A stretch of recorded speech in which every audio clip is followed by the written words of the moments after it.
Hi guys, welcome back to my channel. So for today's video, we are still here in Venice, Italy. And today, we are going to visit few islands here in Venice called Murano and Burano. So I'm staying here in Venice Mestre again. Recap lang, no? Nasa Mestre ako, parang yung town center or parang mainland.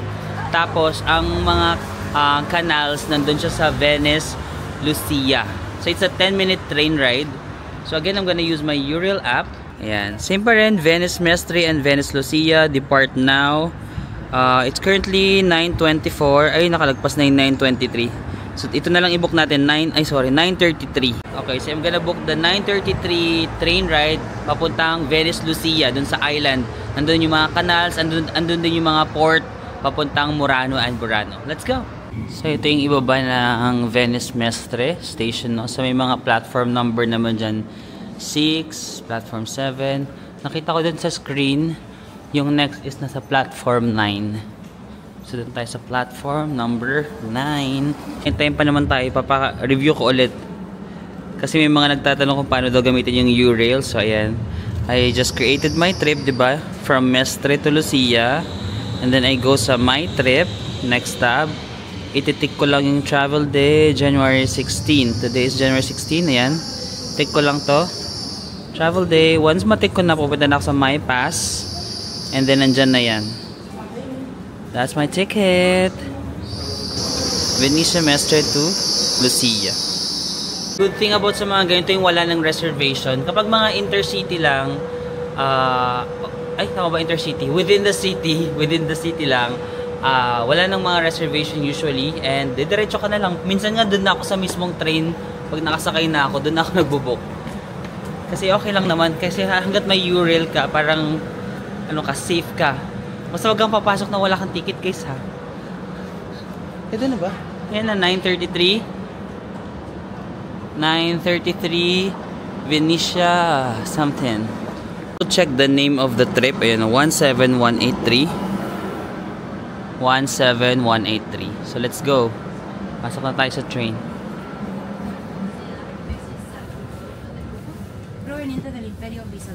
Yeah. Ano ba? Wala masyadong tao. Sa train, mayroong charging port dyan, USB, tsaka ito saksakan. And then usually may mga trash can lagi sa train nila. Every seat. Ito yung trash can. Guys, pag nagde-decide kayo kung saan kayo mag-stay dito sa Venice, feeling ko mas maganda kung doon ka mismo sa Lucia, yung mismo mga kanal-kanal na. Pero ang isa sa mga disadvantage na nakikita ko, ang dami kasi ng tulay. Ang daming tulay, ang daming hagdan, ang daming maze, ganun. So if yung hotel niyo as in malayo sa port, di ba mag-port kayo or mag-bus, malayo sa bus station, ang dami yung tulay na aakyatin at ang daming maze. Kasi kahagabi naglalakad-lakad ako at ang daming mga dumadating na turista. Ang dami nilang dalang luggage, sabi ng mga Korean. Yung parang pagod na sila. Yung parang pagod na sila sa kakaakyat ng mga luggage kasi ang daming tulay, ang daming maze. Basta ganun siya. Pero nasa canal kayo, malapit kayo. So, feeling ko mas maganda talaga dun kayo mismo sa mismong isla, no? Para very near kayo sa lahat. Pero you might also consider itong Mestre. Marami rin akong mga nakilalang Pilipino Mestre ang base dito sa parang town. Kasi basta malapit lang sa train station. Ako kasi like 3 minutes lang, 2 minutes to the train station. And then, ayun lang, magti-train ka lang naman ng 10 minutes. Dito kasi wala masyadong mga tulay, wala masyadong mga maze. So, mas easy ang pag-carry ng luggage. And then, ayun, may train station. Dito may bus station din naman sa Mestre. So, you just choose. Pero, kung ako feeling ko, mas magandang location ang Lucia, itong island, pero mas hassle. Alam mo, mas maganda yung location kasi malapit ka, pero mas hassle if marami kang bagahe.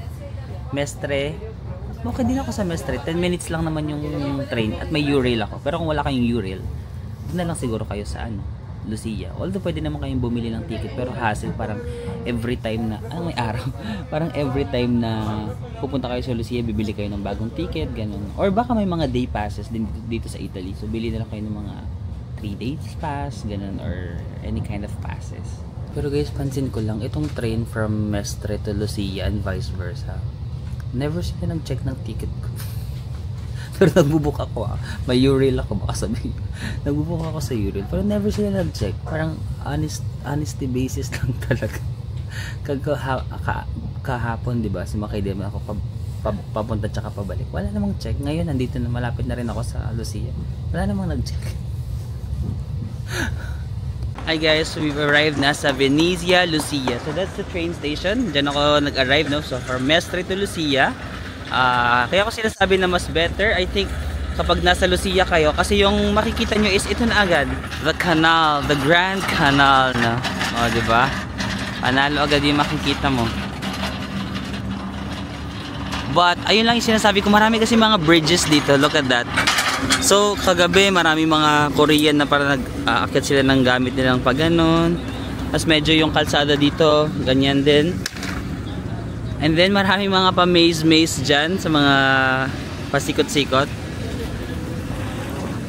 But yung advantages mo naman, nandito ka na sa kanal, tapos maglalakad-lakad ka dito sa gabi. And then kapag pupunta ka sa mga Burano, ito na, nandito na yung mga, wala, hindi ko alam kung meron talaga mismo dito. I think marami silang mga ports. Kagaya dito, sa harap lang ito ng train station, no? So this is Venezia Lucia Station. Pagkaharap mo lang guys, meron silang mga port dito. And then pwede kang sumakay ng mga parang boat, ganyan, if you want to explore around the canals. Actually, for Burano, I booked a transfer via Klook. Kasi para hindi na ako bibili din. Although pwede kayong bumili doon, napanood ko sa vlog, almost same lang naman yung price. Mga around 1,500 pesos ang ticket. But I just booked my ticket via Klook ito. Burano Island Tour from Venice. And then, ang meet-up kasi dito is sa San Pablo. Hindi pala San Pablo, San Marco. San Marco. If naalala nyo ka nung last na vlog kagabi, naglakad-lakad tayo dito. Tapos may nakita tayong yung square, San Marco Square, na merong basilica. Malapit daw dun yung meet-up. Pero if lalakarin ko kasi yung San Marco, medyo malayo yung nilakad ko kagabi. Wait lang, San Marco. I-google natin. If I'm gonna walk, 32 minutes. So yun guys, chinek ko yung meet-up. 10:45 yung start sa Pontile Cornol de Venezia, which is 4 bridges from Piazza San Marco. Okay, isi-search natin Pontile Cornol de Venezia. Pontile Cornol de. Feeling ko medyo malayo to kasi kagabi medyo malayo yung mga nilakad ko eh. Pontile Cornol de Venezia. Ayan na, kita ko na. Ay, ang layo, 41 minutes walk. 41 minutes walk, oh. Buti na lang inagahan ko, 9:40 pa lang. Hala, 1 hour na lang yung meron ako kasi 10:45. Tara na, go. Ayun, meron mga option, wag na tayo mag-walk kasi malayo. Mag-ano tayo, ito. May mga dito, may mga ferry. Ito, 35, Ferrovia Sea. Ayan, sige. Ferrovia Sea. May mga inaano naman si Google. Meron ding 5.1, 33 minutes walk. Ferrovia Sea, San Marco. Tapos maglalakad ako ng 7. Saan ba yun? Ayan guys, meron sila ditong schedule. Ayan, Ferrovia Sea. Sige guys, bibili na ako ng ticket kasi 1 oras na lang yung meron tayo. Meron naman sila mga counter dito. Magtatanong na ako papuntang San Marco. Ito na lang. Ano kayang mas malapit? Maraming option eh. 4.1. Hello? One ticket to San Marco? Okay. Alright.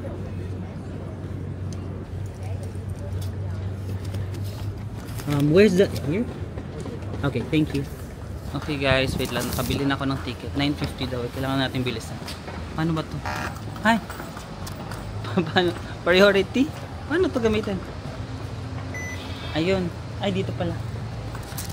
Ayun guys. Sabi niya 9.50 daw. Hala, 10 na yan. 9.40 na. Yan, sumakay na ako sa boat guys. Dalawa kasi yung pagpipilian. Pero dito kasi maraming tao. So dito na ako sumakay. So nasa Ferrovia tayo. Bababa tayo sa S. Marco S. Sakaria. Diba yun naman yung sabi ni Google. S. Marco San Sakaria.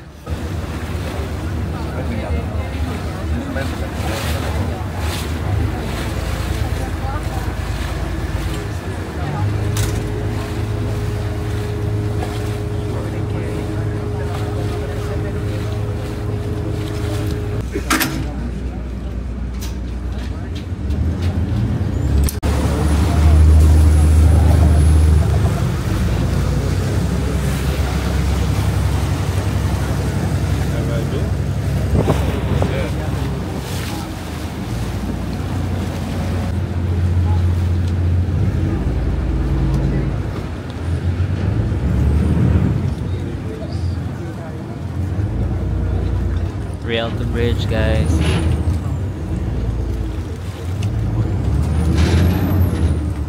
Guys, that's the Rialto Bridge during the morning. Nagpunta tayo dyan kagabi, no? So, from the Venetian Station, pwede nyo pala siyang i-ferry going to Rialto. Alam nyo guys, bumaba na ako sa Rialto kasi hindi pa tapos yung trip ko. Pero bumaba na ako sa Rialto kasi if tatapusin ko yung ferry ride, abutin ako ng 50 minutes bago makapunta dun sa meet-up point. Sabi ko, oh my gosh, hindi ako aabot sa tour kung tatapusin ko pa yung boat ride. Tapos nag-refresh ako kay Google. Sabi ni Google, bumaba na ako sa Rialto. And then, from Rialto, ayan, 18 minutes na lang. Maglakad na lang tayo ng 18 minutes. Kasi ganito yung itsura niya, guys. Ba doon ako dito ako nang galing, dyan. Tapos, andyan, dito na yung Rialto. So, bababa na ako para lakarin ko na lang siya. Kasi if hindi ko siya lalakarin, iikot pa yung bangka dito. Tapos, basta matagal, iikot pa yata siya hanggang dito. Hanggang matagal pa siya pumunta dyan. Eh, dyan ako dapat makapunta. Kung yung trip nyo lang is i-tour nyo talaga yung canal, no? Tapos, pwede nyo tapusin yung trip, no? Pero ako kasi may hinahabol ako na 10:45. So, sabi ko, ay, maglalakad na lang ako. And it's also a way for us to explore the area ng morning. Kasi kagabi nakapag-explore naman tayo pero medyo ginabi na tayo. So at least makita ko rin yung Venice in the morning nang naglalakad. So sabi ko, okay, sige, let's just walk 18 or 17 minutes na lang. Let's go. Yan. May mga tindahan pa rin naman pala sila ng mga fashion.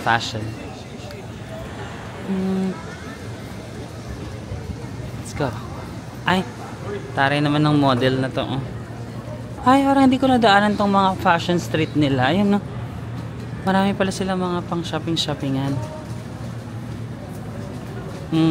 Fashionista. Di mo kaya. Max and Mara ang name. Max and Mara. Guys, parang ang sarap naman itong macaroons. No way. It's not yet lunchtime. Skipping breakfast pa more. Guys, San Marco. Nagpunta tayo dito kagabi, di ba? Ito naman yung itsura niya during the morning. Ay, ito yung Basilica. That's the Basilica. Pero ang meet-up point, hindi pa siya dito, guys. 10-minute walk from San Marco Square. So, wait lang. Maglalakad lang ako. 10 minutes more. Here? Hindi dito. Doon. Okay, there. Tama na? Ay, nagkampana.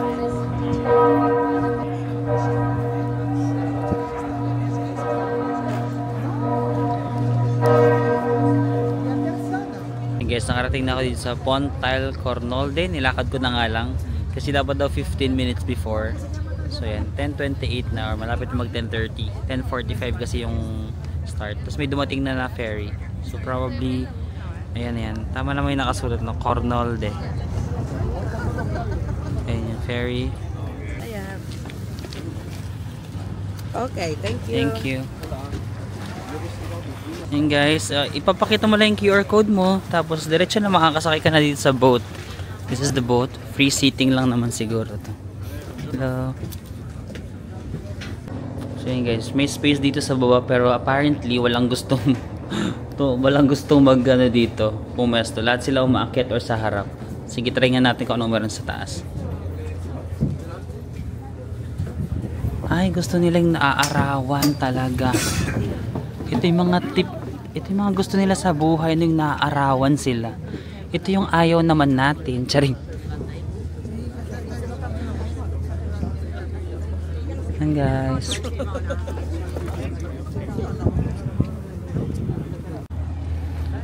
gusto talaga nila yung maaraw. Yung maganda sana dun sa baba, no, kasi ano, may bubong. Pero walang gustong pumesto dun. Lahat nila. Pero syempre nandito ka, kailangan mo mag-adjust sa kultura. At hindi kaya ng skin ko yung ganyang kainit. Mamaya negro na ako. So guys, we just arrived on our first stop, Murano. So famous ang Murano sa glass making, no. So marami sila dito mga ginagawa ng mga artsy glasses. Ay, dito na agad yata. Ay, manonood tayo. Manonood tayo kung paano nila ginagawa. Tara, upo tayo dito. Dito tayo sa malapit mo. Notre maître va vous faire la démonstration de deux techniques principales du travail du verre. Buenos días y bienvenidos a la fábrica del vidrio en México.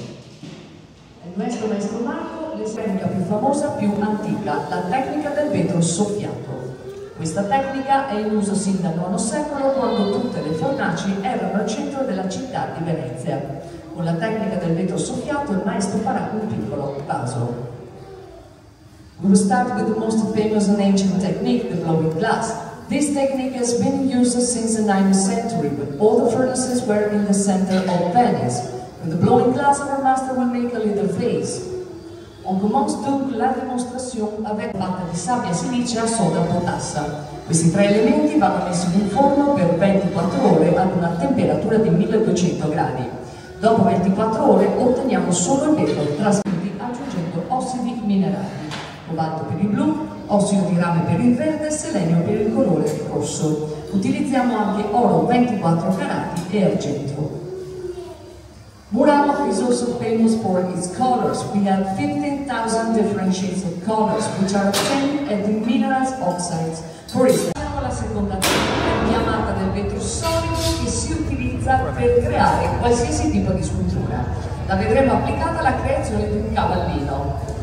Now let's see the second technique, solid glass or massive glass, used los artistas. Pero solo lo que tienen talento se convierte en maestros vidrieros. Los demás siguen siendo asistentes.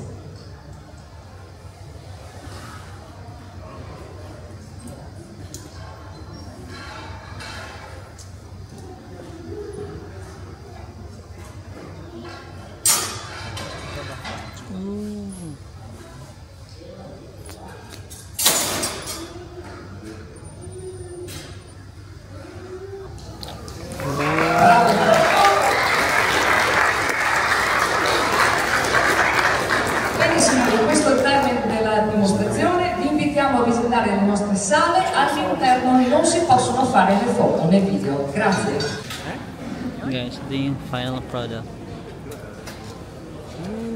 Ganda. So basically guys, pumasok pa kami dun sa, meron silang parang tindahan. So pwede kayong bumili ng mga tinitinda nilang mga glasswares. Sobrang gaganda guys, pero bawal to kasi mag-video at mag-picture. Pero ang dami, parang lahat ng klase pang display sa bahay, kung gusto yung bumili ng ganun. So you can do it here. Tapos nung nakikinig ako kanina sa nagle-lecture, sabi niya na itong glass making dito sa Venice, it is a family tradition. Wala talagang formal school na nagtuturo para gumawa ng mga glasses. Parang you can learn it by parang observing the, anong tawag sa kanila, mga master? Ganun, parang mga master ng glass making for 15 years. Pero only those who have real talent can be a master. Parang maraming nagsusubok pero yung hindi siya yung madaling gawin. Dapat talaga meron kang innate talent or parang inborn na may talent ka for doing glass or for making glass para maging master ka. Pag hindi, magiging assistant ka lang talaga. Sabi niya, para magiging assistant ka lang habang hindi ka, siguro hindi mo na-prove yung sarili mo na ganun ka talaga kagaling. So, you can be an assistant after 15 years. 15 years of observing and working side by side with the master. And then after that, you can be a master or still an assistant. Unless meron ka talagang yung potential, meron ka talagang skill na to do glass making. And then before daw, nandun itong glass making factory, nandun sila sa main Venice. Pero due to the risk of fire, kasi diba they use fire to create mga glasses. lahat ng mga factories transfer na dito sa Murano Island. So dito na ginagawa lahat ng mga glasses. May mga tao na bumili sila, but gusto ko rin sana bumili, kaso yung luggage ko talaga. Siguro next time na lang kapag alam mo yung parang marami akong luggage or marami akong kasama na pwede kong maibigay yung luggage, like family, gano'n. Ngayon kasi ang dami ko pang pupuntahan na bansa, ayoko mag-add muna ng luggage sa aking luggage. Mag-add ng weight. Tapos ito meron ditong makikita mo yung mga time kung ano yung next. So siguro mga 11:30 kami dito, so 1 hour. 12:25 yung susunod na boat papuntang Burano naman. So alas 12 pa lang, meron pa akong 25 minutes dito. Nalabas na lang tayo maya maya, babalik na lang ulit tayo dito. Tara, balik tayo, matagal pa naman. Kaso bawal kasi mag video dyan. Ang sarap sana ipakita yung mga glasses kasi ang gaganda. Pero hindi pwede mag video dun sa loob, guys. Papakita ko na lang dito sa Google yung parang mga ganyan yung naka-display dun, mga horses, and then mga ganyang glasses. Yung mga pang-display sa bahay na magagandang glasses. Ayan, parang mga ganyan. Ganyan yung mga naka-display doon. Mga colorful glasses, mga vases. Ayan. Yan yung ginawa kanina, diba? Yan yung parang final result. Yan. Kung gusto nyo bumili ng mga glass, para maganda nga yung mga glasses nila dito. Basically guys, itong tour sa Klook, hindi siya yung parang may guide talaga na nag-explain sa inyo. Parang ayun, sasakay ka lang sa boat and then sasabihin na okay, 1 hour pwede kayo mag-explore dito. So ikaw na bahala. Like parang may Leaning Tower of Pisa. May ginagano nila yan parang. So ikaw na bahala. 12:25 pa yung next. Kasi explore mo, kasi may first floor, second floor yung mga glass factories. Pwede ka maglakad-lakad doon, explore yung island. And then yung next naman is Burano. Mas excited ako doon sa Burano kasi yun yung para mga colorful houses, fisherman houses. Siguro doon tayo magla-lunch. Mas more time yata kami sa Burano. Bye bye Murano. Okay guys, nandito na tayo sa Burano. Lakas ng hangin dito. So it's currently 1:05. Tapos ang boat doon na pabalik sa Venice is 2:30. So we have almost 1.5 hour to explore Burano. Very dito sa Burano, tignan niyo. Di ba makulay yung mga bahay nila? Yan guys, ang kukulay ng mga bahay nila, no? Parang meron din sila dito Leaning Tower of Pisa. Meron din dun sa Murano. Dito sa Burano meron din. Ayan, no? Parang medyo nakatagilid. Ay! Alam ko na, naalala ko na to. May napanood akong YouTube vlogs before na ito daw, kaya daw siya nagli-lean kasi nagkakaroon ng soil erosion na talaga. Hindi na daw balance yung soil yung sa parang ground niya. Kaya medyo tumagilid na daw. Dati daw, meron daw yung dun sa Tuktok. Pakita ko yung Tuktok. Dati parang meron daw Tuktok, may angel ba yun? Parang may angel yata sa Tuktok. Tapos dahil nga medyo nag-lean na siya, nahulog na daw yung angel dyan. Pero ang question ko, kung nag-erode na yung soil sa bandang yan, bakit hindi pa nila gibain, no? Hindi ba mas delikado yung bigla siyang matumba? Tapos may mga bahay doon, if ever matumba siya, di ba? Parang mas nakakatakot yun.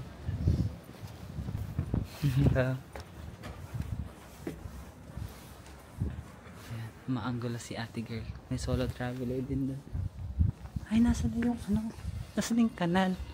Pero makukulay pala yung ito kasi Burano is a fisherman village. So kaya colorful daw yung mga houses nito kasi ang legend dito is yung mga fisherman kapag diba, mostly yung mga tao dito fishermen.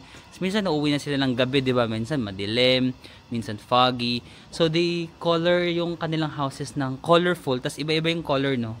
Para magkaroon ng identity at madabilis nila makita na okay, ito yung bahay ko. Kasi gabi na, tas dito yata sila dumadaan. Ayan, dyan sila dumadaan. Ang cutesy. Ayan ang mga cute canals dito. Ayan. Cute na mga canals.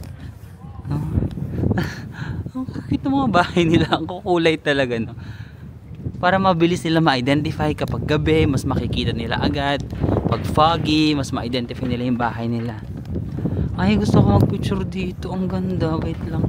Ang cute. Tapos parang bawat sa kanila may kanilang bahay, bawat isa may sariling speedboat. No? No? Ayan, tapos may mga tulay-tulay lang dito. Buti na lang guys, naglakad-lakad pa ako kasi doon yung sa dadaungan ng bangka, meron na rin magandang ganito. Kasi ang dami, sabi ko, ay, lahat ng mga turista pupunta dyan. Sabi ko, maglalakad-lakad ako ng medyo farther away kasi marami namang kanal dito. Mas maganda yung ganito, yung wala kang kaagaw. No? Basta, ay, wait lang. Burano. Naman sa kabila. Tapos sabi ko mamaya na lang pag pauwi ko kasi 'di ba doon sa bungad may meron ng maganda doon. Sabi ko dito muna ako.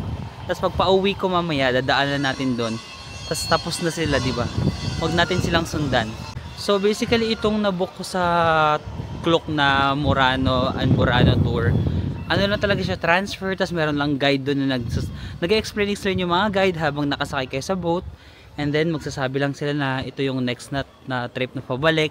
Pero mas gusto ko rin to na may freedom ka. Pag nandito sa Burano, ikaw na mag-explore on your own, di ba? Pwede kang kumain, basta may 1.5 hour ka dito to do whatever you want. Basta make sure lang na before 1:30 nandun ka sa daungan kasi doon doon nakadaong yung ferry o yung boat bus na tinatawag nila. Doon lang sa malapit sa yung Leaning Tower of Pisa. Diyan nakadaong yung yung boat namin. Ang cute, guys. Ay, cutesy yung village. So karamihan doon nakatira dito, guys, mga fishermen.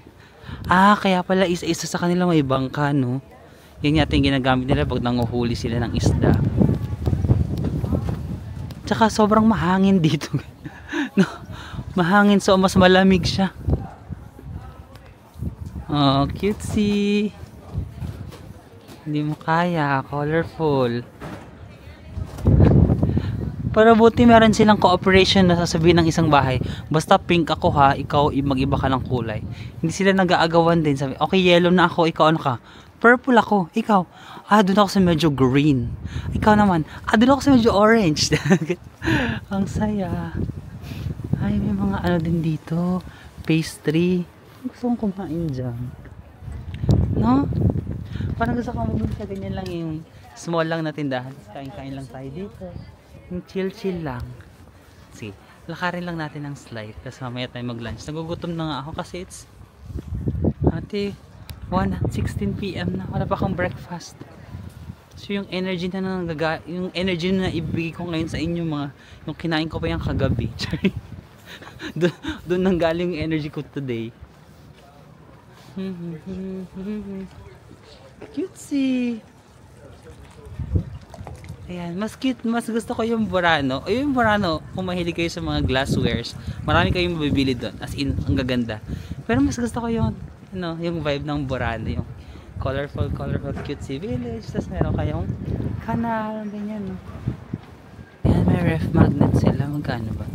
Ay, bakit mahal yung ref magnet nila dito? 2.5. One nga lang sa mismong Venice. Doon na lang tayo bumili, guys. Baka mas mahal talaga dito. Pero Burano. Or ganun talaga, mas mahal ba dito kaysa dun sa main island? Oo nga. 5 is 10. Parang na yung mukha ko, na siya, nag-freeze. Hindi nakakatuwa yung hangin. Ang lamig dahil sa hangin. Tingnan nyo yung hangin, guys. Pag pumunta kayo dito tapos malamig na panahon, hindi ako nag-prepare masyado kasi doon sa Venice parang carry naman. Dito kasi it's a fisherman village pa, no? So parang nasa talaga siya, nakaharap siya sa dagat. So yung buga ng hangin yung buga ng hangin nasa inyo lahat. Yung lamig pa naman ngayon lahat, dapat pati yung kamay mo meron ka na ring gloves, ganun. Uy, magtatago nga tayo sa matataas na building parang wala namang mataguan. So yun, guys, pumasok na ako sa isang restaurant kasi sobrang di ko kaya yung lamig sa labas, sobrang talaga mahangin. So dito tayo sa loob.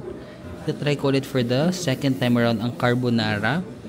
I-try natin kung mas masarap ang carbonara ng Venice kesa sa Rome. Super sarap kasi sa Rome. Tapos, nagbigay lang sila ng bread and our drinks. Let's go. Magmamic ako kasi maraming tao ditong kumakain para hindi ako masyadong mag-create ng sound. Ganito yung carbonara nila, no? Ito, mas iba yung kulay kesa sa dati kong kinain sa Rome. Ito parang mas yellow, mas matingkad yung kulay. Pero lagi silang may bacon, no? Yung carbonara nila guys, may bacon lagi.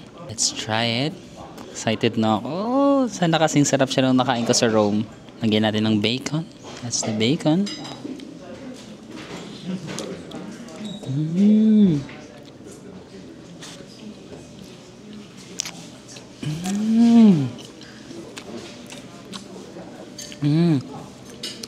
Ang atake niya dito, yung sa Rome, more on parmesan, no?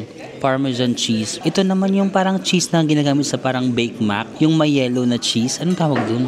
Hindi siya more on parmesan, but yun. Pero lasang-lasa mo rin yung bacon. So medyo salty. Hindi siya, may cream siya, pero hindi siya like super creamy.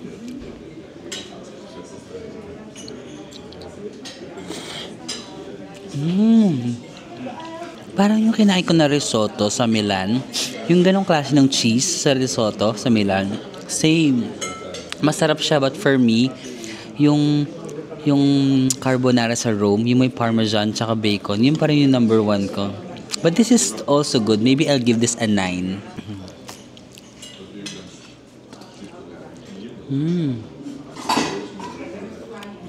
They always give bread na pag sa mga restaurant yung ganito. Lagi may bread. Pero I think may bayad yung bread. Pero you can decline naman. Pero hindi ko na dinecline. Kain ko nito.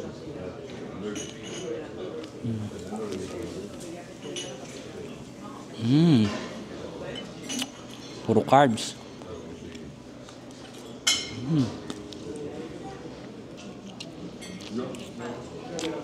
So yun guys, kakatapos natin kumain dito sa restaurant. Ano pa nga eh? Pala ng restaurant. Primi. Primi. So ang binayaran ko, ang pasta is, or yung carbonara, 16 euros plus yung Coke 04. So dapat 20 lang siya, no? Dapat 20 euros lang, pero may service charge na 15%. So yung mga bread pala, yung parang kagabi din, yung mga pagsiserve nila ng bread, parang nasasama na siya dun sa service charge, or I don't know, parang siguro it forms part of it na parang 15%. Yung kagabi nung parang 13 ba yan? 13% service charge. Pero for this restaurant, 15%. So ang total niya is 23 euros. Or siguro mga 1.3 or 1.4, ganun. 1,300, 1,400 pesos. So, ayun. Nabusog na naman ako. Ang dami ko na naman kinain. Parang niloloko ko lang yung sarili ko na no breakfast. No breakfast, pero yung lunch, ay, hindi naman sobrang dami. Pasta lang naman yun, guys. Pero yung bread kasi, medyo nakakaano yung bread. Ayun. And then, isa na lang yung hindi ko talaga nakakain, gelato. No? Nakompleto ko na yung bucket list ko eh. Pero yung pinaka-favorite ko talaga na nakain so far, yung carbonara sa Rome. Yun talaga yung parmesan, yung ano niya. Iba-iba pala yung luto nila ng carbonara din, no? Merong ganyan, yung parang Bake Mac na cheese, merong parmesan cheese. Depende sa luto nila. So every restaurant, iba-iba. Relax na nga. Alam mo, nagburano. Wala man lang akong magandang picture. Puro ako selfie. Selfie na lang ulit tayo. Colorful houses. Pangit, wala man lang magandang picture. Ano ba yung hangin? Saan ba nanggagaling yan? Nakakatawa yung mga, ayun, nagtatago silang lahat sa may green na bahay. Kasi mas sobrang lakas ng hangin. Ay, hello. Nagkituloy sila. Hi. Ayan. Chinichismis ko sila, nagtatago silang lahat sa may green na bahay kasi ang lakas ng hangin, di ba? So ayan, kasi sobrang lakas ng hangin, so nagtatago sila sa green na bahay. Ayun, naintindihan ba nila yung sinabi ko? Minamarites ko kasi sila kasi ang lakas ng hangin. Pero magtatago muna. Ako rin magtatago muna ako, dito lang muna siguro ako. Maghanap tayo ng pwesto na matataguan sa hangin. Dito na lang. Ang lakas ng hangin. Matago tayo sa bato para di tayo mahangin dito. So So yun guys, we're back here sa Venice. May Venezia Lucia, rather. So half day tour lang kasi yung Murano-Burano, no? Para 4 hours lang siya in total. Tapos sabi ko, okay, since it's our last day na dito sa Italy, kailangan ko na kumain ng gelato. So nag-search ako dito lang. Nag-search lang ako ng best gelato in Venice. Tapos ito yung unang lumabas. Salizada San Giovanni Crisostomo. Ay, parang mali yung lumabas kanina. Ay, ito pala. Ito, sorry. Ito yung lumabas, guys. Yan. Gelatoteca Soso Venezia. So, medyo marami ng reviews, no? 1,000 reviews and 4.6. So, let's go. So, yun, guys. Yan yung na-recommend ni Google. Suso. Gelatoteca Suso. So, yan. Medyo may pila nga. Tara, makipila tayo. Yun guys, meron din silang mga tindang mga chocolates. If you want, 5.5 euros. Strawberry. Pero doon tayo sa mga gelato, syempre. So guys, yung mga flavors nila, parang sasarap. Feeling ko ito na lang ako kasi parang paubos na, so maraming umorder. One toffee caramel cone. Ano silang fruity. Parang sarap din na. Pistachio, paubos na din na. Collection. Mango, chocolate. Oh my gosh.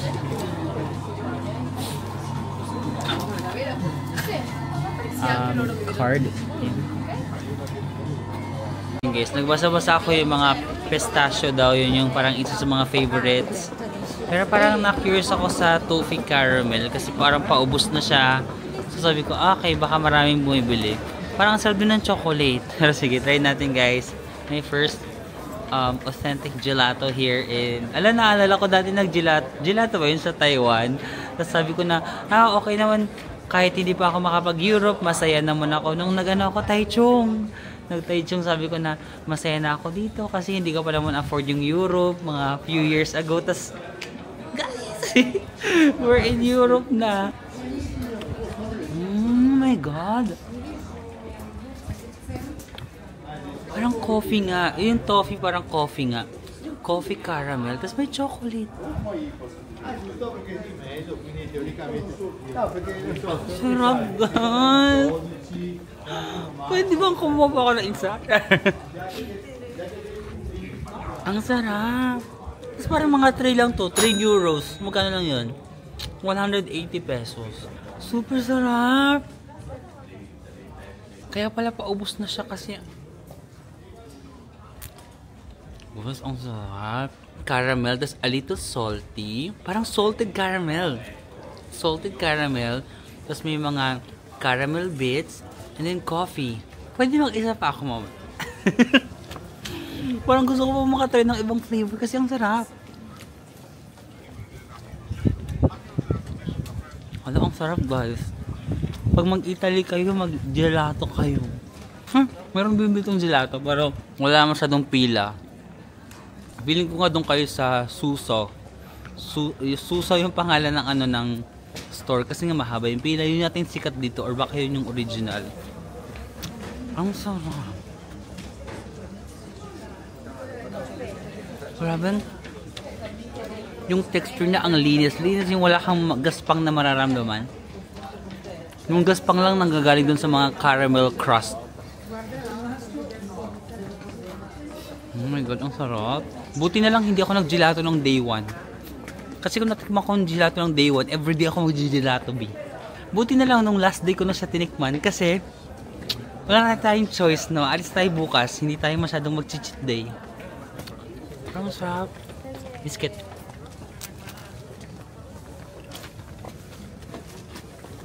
Ang harap. Masarap naman pero hindi siya like, wow. Yung talaga, yung gelato itself. Ang sarap. Parang this made my day. Parang ito yung pinaka-favorite kong ginawa today. Kumain ng gelato. Sinasabi ko sa inyo yung Europe, mas nakaka-enjoy siya pag yung chill ka lang. Kakakain ka lang ng gelato, tapos ganda-ganda nga, ganun lang yung labanan dito sa Europe, ganda-gandahan ka lang. Parang the more tours that you have, the more na mapapagod ka. Alam mo yun? Pero syempre ako first time ko. So gusto ko talagang puntahan lahat ng mga tourist spots as much as I can.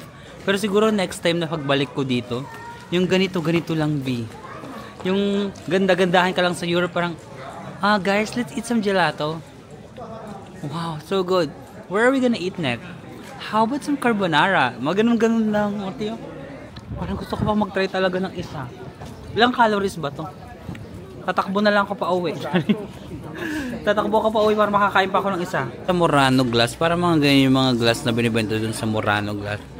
Ayan, yung mga ganyan-ganyang igaw. Yan, mga ganyan. Sa Murano nga yan. Meron din pala dito sa Venice eh. Hulaan nyo, ano ba to? Umaga? Hapon? Or? Gabite. Wale. Yan guys, meron na naman mga nagbo-boating dito sa likod. Ay hala. Hala guys, may nakita akong ano.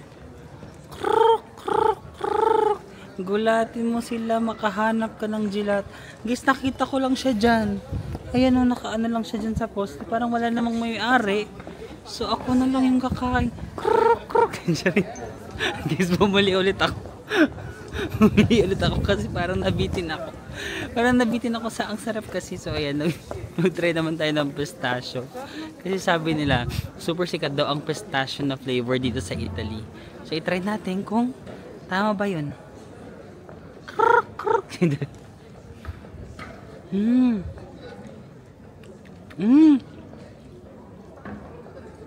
Mic drop.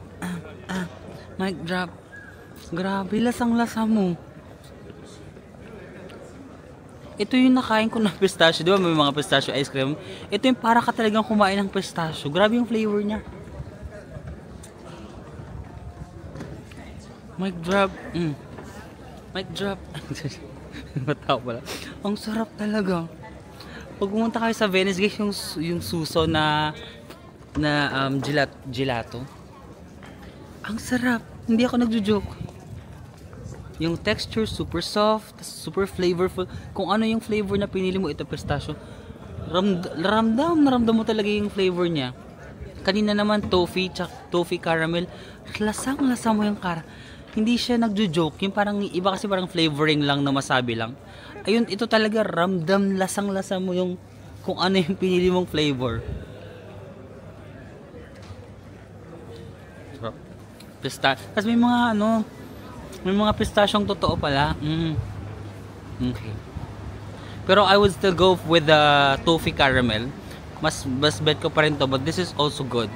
Pero masyado lang kasi mataas yung sinet na standard ni toffee caramel. Mic drop. Mic drop. Ang sarap. So nag-post ako sa Instagram na nasa Italy ako. Tapos nag-post ako ng mga pagkain, ganyan. Tapos may mga nagko-comment, wag ko daw kakalimutan kumain ng gelato tsaka tiramisu. Alam mo parang feeling ko, nakompleto ko na ngayon checklist ko. May nagsabi pa ng tiramisu. Ngayon tuloy napapaisip ako, wala, masarap ba yung tiramisu sa Italy? Kayo talaga? Imbis na parang ano na ako, okay na yung bucket list ko eh. Nakuha ko na lahat, pasta, pizza, gelato, tapos yung risotto, nakapag-try dito risotto, Aperol Spritz, yun yung mga nasa check. Wala yung tiramisu sa checklist ko. Tapos ko comment kayo, parang napaisip tuloy ako, wala, baka ma-miss ko yung half of my trip pag hindi ako kumain ng tiramisu. Pero too much na guys. Masarap ba yung tiramisu? Mabilis pa naman ako mabudol. Masarap ba yung tiramisu guys? Guys, itong nasa harap ko. Ayan, ito yan, yung magka-holding hands. Yung naglalakad ako dito, tapos parang napastop ako kasi nag-stop sila, tapos bigla sila nag-kiss. At hindi lang kiss na smack, ayun parang mga 4 seconds kiss. Tapos ako parang, wala bang tao dito? Ganon sila no? Yun yung napansin ko sa mga Italian. Mahilig sila mag-kiss, kahit maraming tao. Wala silang pakialam. Tapos yung kiss pa nila, hindi lang yung matagal, yung parang kiss the bride, yung parang, ewan ko, bigla-bigla sila nag-stop, siguro nakakarinig sila ng, you may now kiss the bride. Ganun katagal yung kiss nila, nakakaloka. Pero marami kayong makikita pag mag-Italy kayo. Kita nyo dyan sa mga kalsada. Kung saan lang nila ma-feel. Kita mo, naglalakad nga lang kami, bigla silang stop, tapos mag-kiss muna. Okay. Ganun pala yun. Wala silang pinipili na tarang tago muna tayo dun sa parang sulok. Wala. Diyan mismo sa ano, kahit makita nyo lahat, wala silang pakialam. Ganun sila ka-expressive. Pero minsan, ang gusto ko mag-McDo, ay yung McDonald's. Oh, pwede rin. Guys, McDonald's yung tinuturo ko. Wala akong intensyon na nagkatingin yung dalawang maharot. Tinignan nyo rin. Sabi ko McDonald's, pero tinignan nyo rin. Same wavelength. Charing. Yun lang yung sinasabi ko guys pag mag-vet. Pag dito kayo naka-check-in, kanina mayroong isang lalaki na naman na dumaan, tapos parang ang laki ng bagahe niya. Maliit pa tong hagdan ha. Isa to sa pinakamaliit. May mga times na sobrang laki ng hagdan dito sa Venice, Lucia. So be ready to bring your luggage. Pero at least nasa may kanal na kayo area. Diba, pack? Yes, I think I have to end my vlog. Ay, mahulog pa tayo, no? I have to end my vlog na muna. Dito, no? So, Italy, pinaka na-enjoy ko. Hindi naman na masyadong halata, no? Sirang-sira yung diet ko nung nag-Italy ako. Parang never ako kumain ng healthy sa Italy. Ay, hindi. Nagprutas naman ako doon sa Rome, no? Pero pagkain talaga. Yun yung pinaka na-enjoy ko sa Italy. Pagkain, guys. Be ready if mag-i-Italy kayo. Doon yung matitikman na, ako mahilig na ako sa pasta. Nasasarapan na ako sa pizza natin sa Pilipinas. Nasasarapan ako dyan. Pag pumunta ka sa Italy, may iaangat pa pala yung sarap, guys.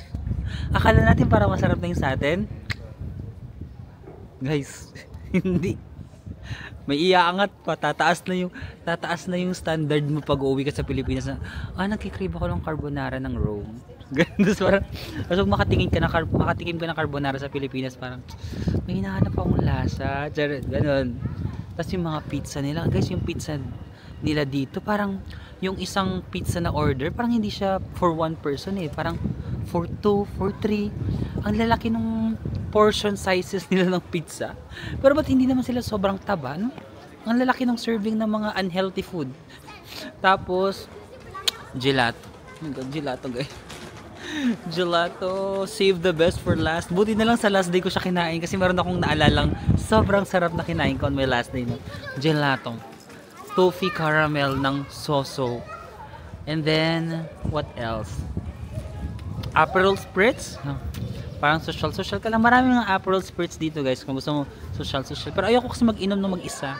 Gusto ko pag nag-iinom ako may kachikahan ako. And then, ano pa?